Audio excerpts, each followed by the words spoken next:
Yes, children.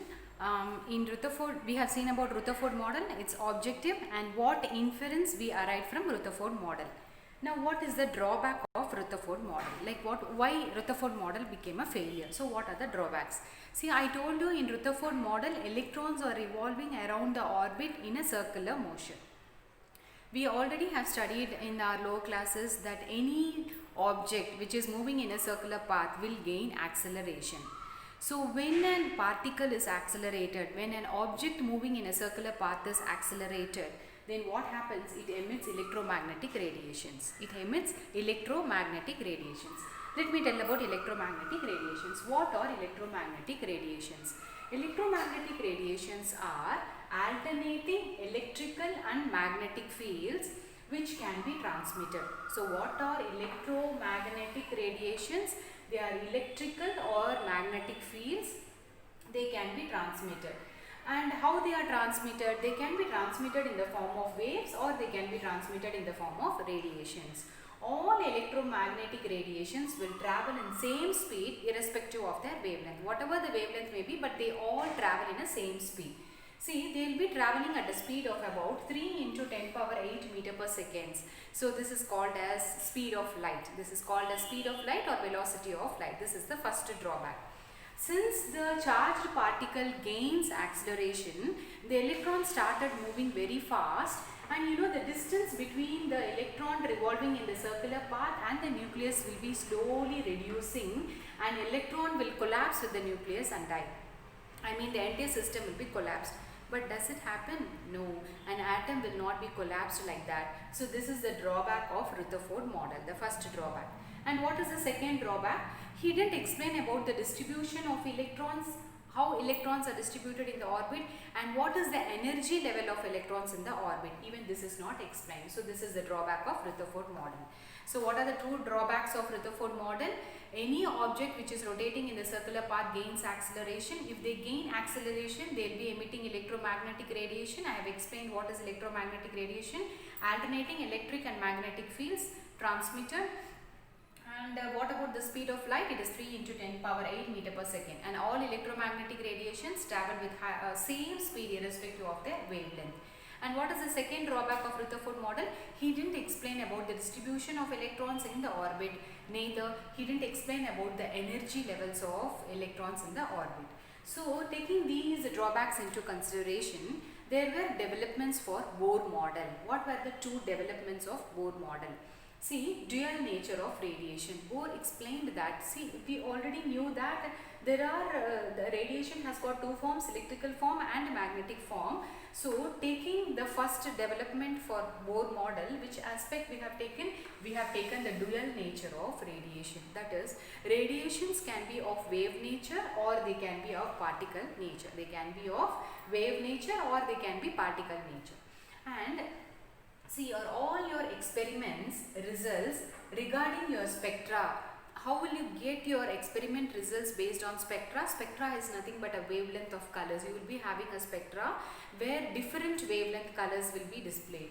So the experimental results regarding spectra will be obtained by assuming quantized energy level in atom.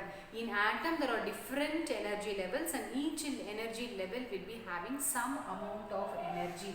That is assumed quantized energy level in atom. These are the two aspects which led to the development of Bohr's model. What are the two aspects which led to the development of Bohr model? Dual nature of radiation, radiation having wave nature and particle nature, and experimental results regarding spectra can be obtained by assuming quantized electronic energy level in each atoms. See, what is the first point which I mentioned? I told you radiations are of dual nature. They have particle nature and wave nature. Now, what is the difference between your wave nature and particle nature? Let me explain about the difference between wave nature and the particle nature. I have already told you electromagnetic radiations have two nature. They have wave nature, they have particle nature. Now coming to the particle nature. See, the particles are localized in the space. In the entire space, I can localize the particles. So this is the first point. What about waves? You cannot localize the waves in space. They are delocalized. Okay, we cannot localize wave in space, they are delocalized. Okay. Two particles cannot occupy the same position. Any two particles, they cannot occupy the same position. But what happens in wave? Two or more waves can occupy same region or they can occupy same position in the space. That's the second point. Two particles cannot occupy same position in space, while two or more waves can occupy same region or same position in the space. So first point done and second point done. And now what is the third point? Two particles do not interfere. As we are taking into consideration particles, two particles will not interfere. And an example of particle nature is nothing but photoelectric effect. An example of wave nature is nothing but your Planck's constant. Okay, I'll be explaining shortly. I told you particles do not interfere, but waves do interfere. How do they interfere? What happens to the resultant wave? If two or more waves interfere, the resultant wave may be constructive or destructive. Constructive, it may have additive effect, or it may be destructive, that is subtractive effect. Two waves, when they are interfering, the result may be an additive effect or the result may be a subtractive effect. Okay. And two particles do not interfere, right? So when any two particles are not interfering but waves are interfering, the resultant wave will be additive effect, will be showing an additive effect, or it will be showing a destructive effect. Okay, done. So now we have seen developments leading to Bohr theory. In that we saw two, okay, regarding a particle and wave nature, and in that I have explained about electromagnetic radiation. And what we saw in the second aspect, experiments results will be based on the assumption of electronic level in atoms. This is the two aspects which lead to the development of the Bohr model. Then we saw what is the drawback of Rutherford model. Then I explained about the particle nature and wave nature of electromagnetic radiation. You have to remember 2 points in particle nature and wave nature. An example for particle nature is photoelectric effect. Example of wave nature is Planck's constant. I'll be explaining now. Okay children, we have seen subatomic particles, protons, neutrons, electrons. Finish. Then we have seen models, Thomson's model, Rutherford model, developments leading to Bohr model we have seen. Then we have seen electromagnetic radiations, its wave nature, its particle nature. Now let me tell you some of the important definitions. Okay. What are isotopes? Isotopes are nothing but atoms of same element having same atomic number and different mass number. I told you what is atomic number. Atomic number is nothing but number of protons, which in turn is equal to number of electrons. What is mass number? Mass number is equal to number of protons plus number of neutrons. So what are isotopes? Isotopes are nothing but atoms of same element having same atomic number but different mass number. What are isobars? Isobars are just the opposite of isotopes. Atoms of same element having same atomic number but different mass number. They are nothing but isobars. Next topic is wavelength. What is wavelength? Children, this is your wave motion. This is how our wave moves. This is your crest, this is your trough. Crest, trough, like that it moves. Okay, this is crest and trough. This is wavelength. Now, the distance between the adjacent crest and adjacent trough is called as wavelength. Okay, so what is wavelength?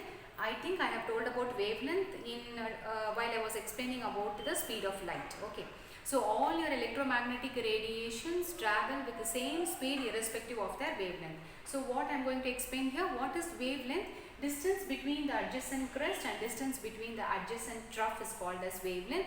Wavelength is indicated by the symbol lambda and its unit is Newton meter. What is its unit? Its unit is nanometer, not Newton meter. It's nanometer. Its unit is nanometer. Okay. What is frequency? Frequency is nothing but number of waves passing through a point per second. It is indicated by this term like a V, but it should be pronounced as nu. What should be pronounced? It should be pronounced as nu. So what is frequency? Frequency is nothing but number of waves passing through a point per second. It's indicated by this symbol and it should be pronounced as nu. What is its unit? Its unit is hertz. See, this is the equation which relates your frequency, wavelength and the velocity of light. Okay, I have told about the speed of light 3 into 10 power 8 meter per second. So this is your velocity of light, this is your wavelength and this is your frequency. An equation which is going to relate your wavelength, frequency and the speed of light is this equation. Okay. Now what is wave number? Wave number is nothing but reciprocal of wavelength. What is wave number, children? Wave number is nothing but reciprocal of wavelength. How will you define wave number? Wave number is defined as number of waves passing through a point in 1 centimeter. And you remember what is frequency? Number of waves passing through a point per second. Number of waves passing through a point in 1 centimeter. Next, what is amplitude? Amplitude is defined as the maximum height of a crest. See, the maximum height of a crest or maximum depth of a trough is called as amplitude. What is amplitude? The maximum height of a crest or maximum depth of a trough is called as your amplitude. And what is electromagnetic spectra? I have told about electromagnetic radiation. And what is electromagnetic spectra? You are going to arrange all kinds of your electrical field and the magnetic field. How will you arrange them? You will be arranging them in the order of decreasing frequency, increasing wavelength. Okay, the wavelength should be increasing and the frequency should be decreasing. You should be arranging in the form of bands. This is called as electromagnetic spectra. So what is electromagnetic spectra? Arrangement of all kinds of electrical and magnetic fields in such a way such that wavelength keep on increasing and frequency keeps on decreasing. Okay, so we have seen atomic models, we have seen subatomic particles. Then I have told you about the important definitions like wavelength, frequency, amplitude and electromagnetic spectra. Moving to the next topic, children.